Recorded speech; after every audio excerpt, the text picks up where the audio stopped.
សារៈសំខាន់បំផុតតែ12យ៉ាងរបស់ផ្លែអំពិលផ្អែមដែលអ្នកគួរដឹងអំពិលផ្អែមត្រូវបានគេដឹងថាវាមិនត្រឹមតែផ្ដល់រសជាតិផ្អែមឆ្ងាញ់នោះទេថែមទាំងផ្ដល់អត្ថប្រយោជន៍ចំពោះសុខភាពទៀតផង1ផ្ទុកសារធាតុប្រឆាំងនឹងអុកស៊ីតកម្ម2ផ្ទុកវីតាមីន A និងវីតាមីន C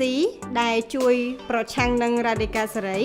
3បន្ថយអត្ថប្រយោជន៍ដ៏មានសារៈសំខាន់បំផុតតែ12យ៉ាងរបស់ផ្លែអំពិលផ្អែមដែលអ្នកគួរដឹងអំពិលផ្អែមត្រូវបានគេដឹងថាវាមិនត្រឹមតែផ្ដល់រសជាតិផ្អែមឆ្ងាញ់នោះទេថែមទាំងផ្ដល់អត្ថប្រយោជន៍ចំពោះសុខភាពទៀតផង1ផ្ទុកសារធាតុប្រឆាំងនឹងអុកស៊ីតកម្ម2ផ្ទុកវីតាមីន A និងវីតាមីន C ដែលជួយប្រឆាំងនឹងរ៉ាឌីកាល់សេរី3បន្ថយការរលាក4ជួយព្យាបាលរលាកសន្លាក់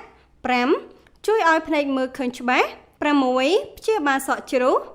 7សម្រាប់អ្នកមានជំងឺទឹកនោមផ្អែមគួរតែញ៉ាំអំពិលផ្អែមព្រោះវាជួយគ្រប់គ្រងកម្រិតជាតិស្ករក្នុងឈាមនិងបេះដូងឲ្យបានល្អ8ជំនួយដល់សុខភាពស្បែកដូចជាបំបត្តិខ្លាញ់បំបត្តិភាពជ្រីជ្រួញធ្វើឲ្យស្បែកមុខសនិងទន់រលោង9ប្រឆាំងសារធាតុពុលនិងអាការៈហើម10ពង្រឹងប្រព័ន្ធភាពស៊ាំប្រឆាំងនឹងជំងឺផ្សេងៗ11សម្រួលដល់សម្ពាធឈាមនិងសារធាតុកូលេស្តេរ៉ុលល្អដល់បេះដូង12ជាប្រភពនៃជាតិដែកល្អសម្រាប់អ្នកកង្វះជាតិដែកក្នុងរាងកាយ